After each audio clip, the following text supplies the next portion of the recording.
we could go over the pilot to the first episode period. How did you find out that the show had been sold?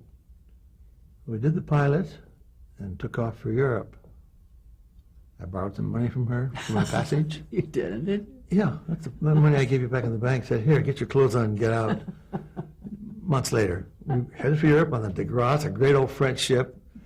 You may not remember this. Being French, they started bringing her luggage into my cabin. We were not that way, ever. I said, no, I love mon vieux, ce n'est pas vrai, c'est notre chambre. The French like to put you together. They really do. They're very romantic. A man and woman together, they're in the same cabin. Well, we weren't, unfortunately.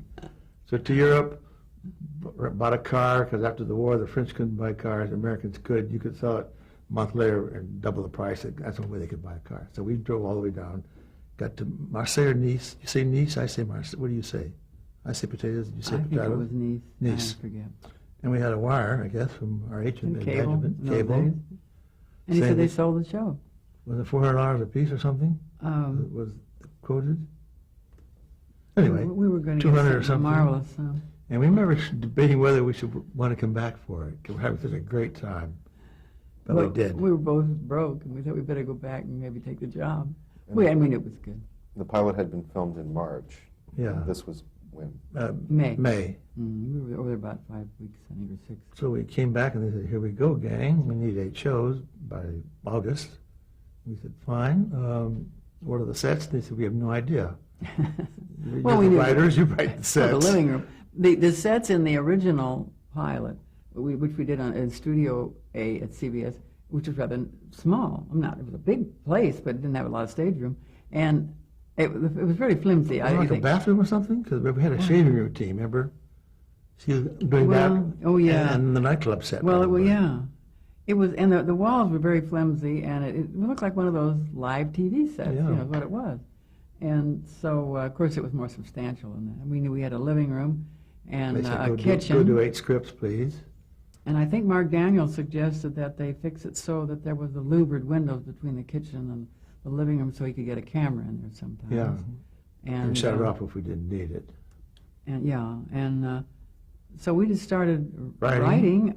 Not knowing what the sets were. Bob and I always write together. Some writers write separate scenes, then get together and go over the other person's. We have 2 desks facing each other. Over 50 years I've seen this gorgeous face, mind you. We just grind it out line by line. She's the main typist. I had my typewriter over here to maybe do a joke. I was saying, what's the last line, Madelyn? Fred came and I said, oh, great. And this was in the olden days of carbon papers, so I would always... I'd go peek over her shoulder and say, no, that's I'd where give we him, are. I'd give him a carbon copy of what we were doing. And he would always acting it out or pacing around. And we used to act out a lot of the things that we did because we'd find out that either it might not work, too, if you weren't careful. Well, like the handcuff one they did later. We tied our wrists together. We're in the office. And then they just said, well, she couldn't find the key. It was a joke, and she couldn't find the key. And she said, well, he said, I got to get up early, but let's go to bed. So you start taking your jacket off, and you can't take your jacket off because it's over here. Then it all bunches up. Sleeve. Well, you wouldn't know that if you hadn't tried it. You might say, and they'd get undressed and so on, and then you'd find it. So that was the kind of thing we would go places and do a little research. We'd go to, we went to see somebody dip candy at the farmer's market, and we went to a laundry and talked to them about getting her starts and things like that, so that we would know what we were doing. And usually you'd find funnier things trying it out. When we were plotting, Jess used to pace, remember? Yeah, he was a pacer. He had a long, skinny office because when the first studio had a little tiny office, so he had a wall knocked out. So we would sit on the couch, and he'd pace the length of the room. And Bob's... I would find out if I had been maybe out too late the night before. When he went that way, I closed my eyes. Hi there, Jeff. He'd come back. I could tell from his pacing when he's turning. Hey, there he used to jingle coins in his pocket. He's a coin jingler. Everybody gets their little habits. If you're working with a bunch of writers and you go in the room, you'll all sit the same place. Within 2 times, they'll all sit the same place. And later on, it's like people at a dinner table. They'll do that too. I became the pacer. Yeah. The one that said used to have a little poodle sit over the chair, and I would forget. And I always jump up and act things out. I went, hey, I have an idea. And the dog kept roaring at me. And I think he bit my ankle, but she wasn't. Except that. I don't think so. Well, when you were working out the dialogue, it was like, what do they say now? And then you would, like, in concert, come up with the next line. Well, yeah. He'd say, where are we? I'd say, Lucy says, Effective then says, what in yeah. Sam Hill's going on here? yeah, Ethel, aren't you ever coming home? And then Ethel says, I write down Ethel, and then we just did every line together. Were there, when you're pacing, it was like, we need a big joke here, or somebody Yeah. better say something funny now? Yeah. Mm-hmm. You have to be careful when you have a writing partner that you don't want to criticize their work.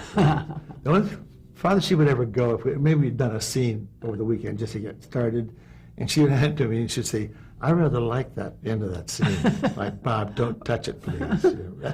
I kind of like that joke, We sometimes went to dinner and would write at dinner because... Oh, that's right, at the Derby during the... Because if you got a page, it could save you an hour that night, and so we were busy little bees. We make ourselves sound like we were oppressed and whipped and chained and whining a lot. No, we had a lot of fun, really. It was fun being whipped. Well, there's something about having that show on every week. You better have that script ready.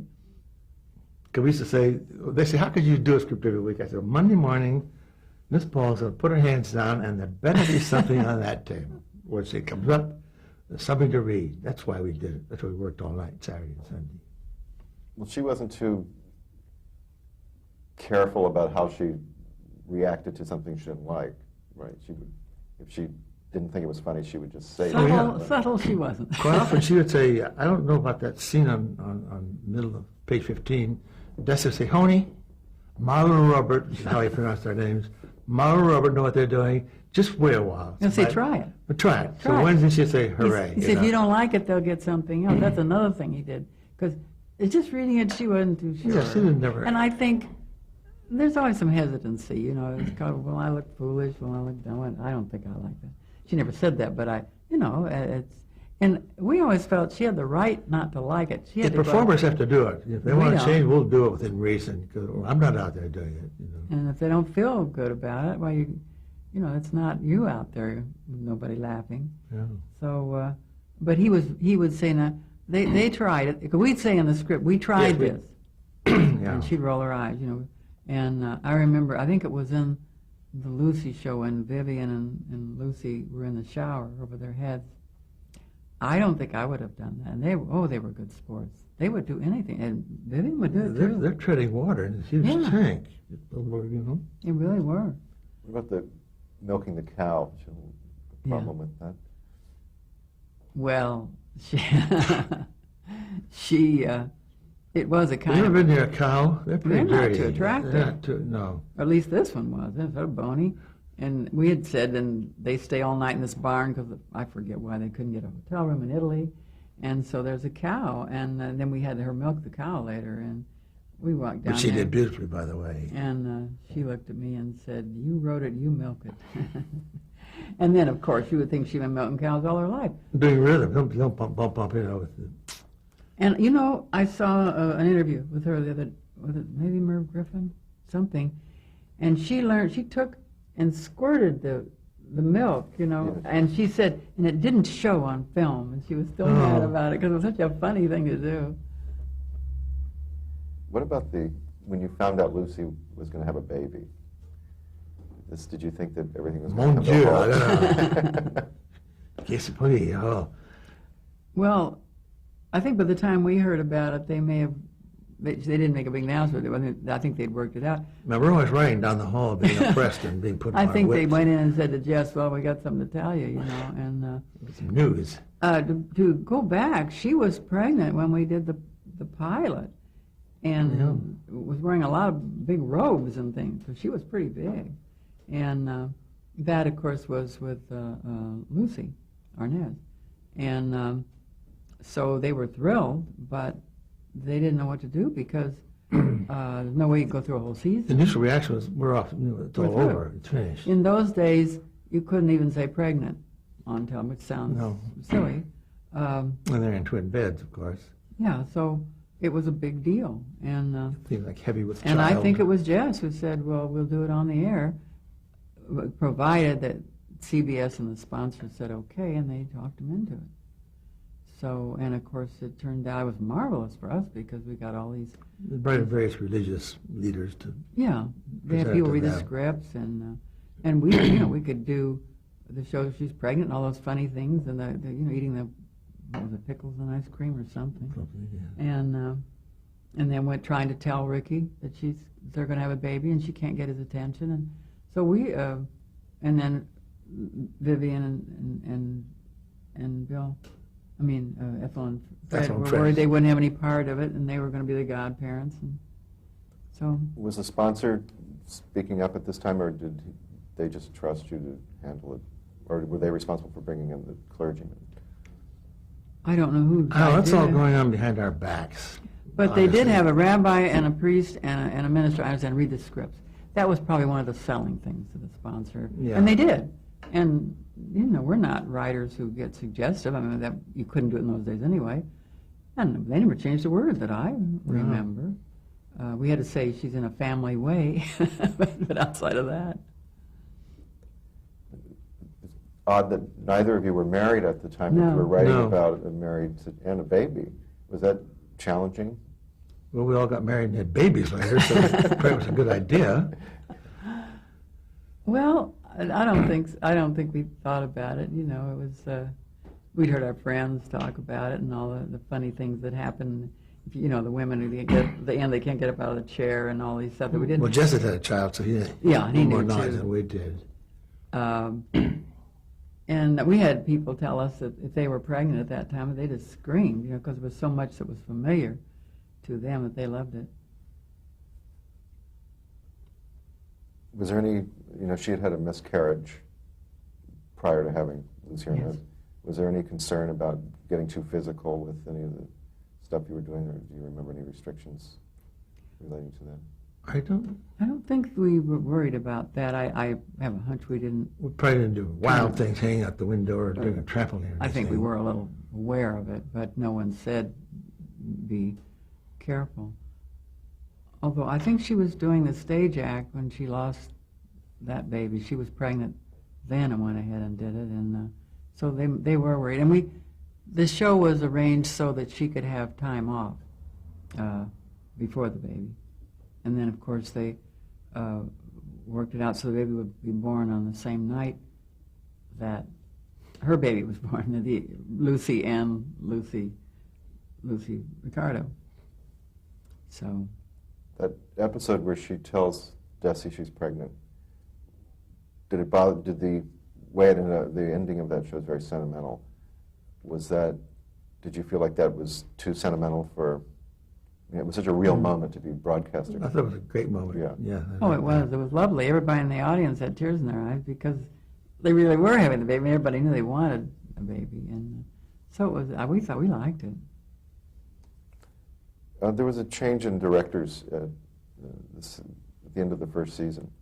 Was there any kind of problem with Mark Daniels? Was there a personality clash that he left? I don't remember. I have no idea why he left. I have read that he asked for a salary increase, but I don't really know. It was not that he wasn't doing, that no one liked him. We liked him a lot, and of course we worked with him again. And so did Lucy. I think she did a special with him. Yeah. Lucy Calls the President, and so they were friends. It wasn't a big. Did Jimmy split. Kern come on the second year? James Kern? Billy Asher. Billy Asher, that's right, yeah. Bill Asher did. Was there, Next 3 years, I think. was there any kind of palpable change when Asher came in, or did you just keep on going as usual? I think it was the same. I think it was pretty much the same. We weren't down on the set all that much, you know. Back in that room writing, press, whipped, We make it, not allowed we make out. it sound so Sounds grim. pitiful. You can't use any of this, Tom. Goodness. When Lucy was investigated by HUAC, the House Un-American Activities Committee, And Walter Winchell. was that another? That was a bad day, too. Oh, that was scary. What did and Winchell grim. say? Some redhead on a big show, or maybe have He bailed. party leanings or Yeah. something. It was all such utter nonsense because Lucy was almost apolitical. Yeah. And so was Desi. I mean, they were not people who were out campaigning and like a lot of Well, Lucy had this wild uncle who used to all kinds of protests. He was, I guess she signed something, not knowing what it was. Well, he signed him up with the Socialist Party. That's right. Yes, that's what he said. Yes. And they did to please him and keep him quiet. She and Fred, her brother. Yeah. And so it was a terrible time for the entertainment. Desi said that night the only thing you read about Lucy was her hair, and that's fake. It died. And they got away with it, but it was touch and go. It was dicey. Could have been off the air for no reason at all. I mean, it was just nonsense. Well, there was when she had to film that night, there was some pending clearance, right? I mean, the news had gone out, but the news that she was cleared hadn't appeared yet. So there was still some question of the night of the filming. Do you remember that night? Oh, not really. I don't remember that. No, I don't. I think I've read it, but I don't. I know that's the night that Desi said rubbish. Nothing read about her hair, and that's died. He came out and talked to the audience, and everyone gave him a standing ovation and all. But So the audience reaction was positive. Yeah. Oh, yes. Was there any other blacklisting things that you ran into, people you knew during that period, other writers? We had to sign a loyalty oath at CBS under a protest, as we said. We signed it, but we didn't want to. We knew, not well, but we knew people that'd say, well, you can't hire him. I mean, no one said to us, you can't hire him, because we weren't hiring the writers, the actors. But we heard people who were considered not to be hired, and it was just an awful time. And people's careers were ruined, and people had to move out of town and write under different names, and we just were not in the middle of it, so it didn't really affect. That was the biggest thing that affected us. That Lucy was close. Yeah. Yeah. In 1954, you took the Ricardos to Hollywood. Why did that come about, or how did that come about? Called hooray. Get out of that apartment, hit the road, get some new storylines, Tennessee Ernie and everybody, you know. Well, it was great for the script, writing the script, because it gave us so many new Buying ideas. a car. Remember that car thing when Fred brought that Cadillac? Yeah. And the Pontiac? And the Mercuries weren't going, and then they were going to go, and it gave us a lot of story ideas and a lot of great guest stars. So it was fun to do. Aaron Spelling was one of our little minor guest stars in the Tennessee He Ernie was show. just an actor, though. An actor, yeah. But what we did is approach it like typical tourists, and we both knew we had people coming at her all the time, and relatives, and what the tourists would want to do, and that we made a Lucy. And we had both driven across country with our parents, like Aunt Martha's Praline, 200 yards. I remember going through that with my folks. God stop Route 66. So we knew what it was, and we used all that stuff. And you stayed in funny little hotels and motels. And usually near the train tracks, because that's how they were started in life. So we used everything that ever happened to either one of us, and they were typical tourists. They wanted, even today, I mean, they want to see movie stars. Or they'll claim that I saw him sitting over there, and of course it isn't the star at all. When they created the hotel room, that was a fictional hotel, true, Beverly Palms. The vista from the room looks like it's probably right around where the studio was. Do you remember anything about that? Well, I remember it was Vine Street. You see the Brown Derby, I think, from Yeah. that window, couldn't you? Yeah. Uh-huh. Could you see the Hollywood sign? Mhm. I Yes. think could? they just put some little landmarks and made it. It was, of course, a fake. It wasn't from a photograph or anything, I'm sure. I think that was an inspiration, someone who did the set. We just were glad. I mean, it was fun. How was it, how did, you said earlier that Desi would call people, whoever you wanted as a guest star. When you had this lineup of guest stars in the Hollywood shows, how were they approached, do you remember? Or how did you come up with them and go to him, or did they say so-and-so's available, or? Sometimes we just wrote it for guest star, Yes. much to our That's surprise. the Bill Holden show. We thought we found wrote an it old for script that says guest star. We thought we wrote it for him, Yeah. and it turned out that we wrote guest star, which is amazing. Happily, Lucy and Desi had the same tax man as Holden, Andy Hickok's. So, As I remember, we just hoped to get a big name, and Desi would It's call possible us. by then maybe some of the stars wanted to work on the show too, because the show going pretty well. Well, later on, we did Here's Lucy with Elizabeth Taylor and Richard Burton. The show, they said they wanted to be on it just for fun, and she thought he was kidding her. You know, What show was it that we took a real bus tour? We went and signed up, took one of the tourist bus For trips. the movie stars. Yeah, the movie stars home, just to I get an think idea. Richard Woodmark, I think. Yeah, just to get the feel of it. And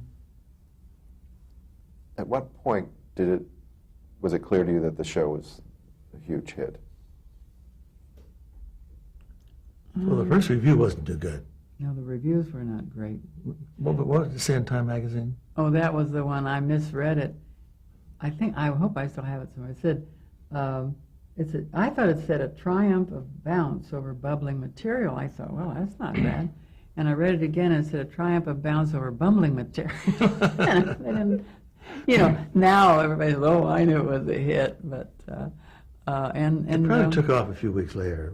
It wasn't immediate, I don't think. I'm not sure the ratings. I think it was about 3 months. It was maybe Because the ratings weren't every few by minutes. in those Christmas days or the either. first of the year. It was doing really well, and people were talking about it. You know a show's a hit if the next morning people say, "Oh, did you see?" And it was into that kind of thing. People telling each other what the story was. So And apparently in Toledo, Ohio, they noticed that the water consumption dropped during the half hour she was on. Really. And department stores wouldn't open on Monday night because they couldn't get any customers. That told us something.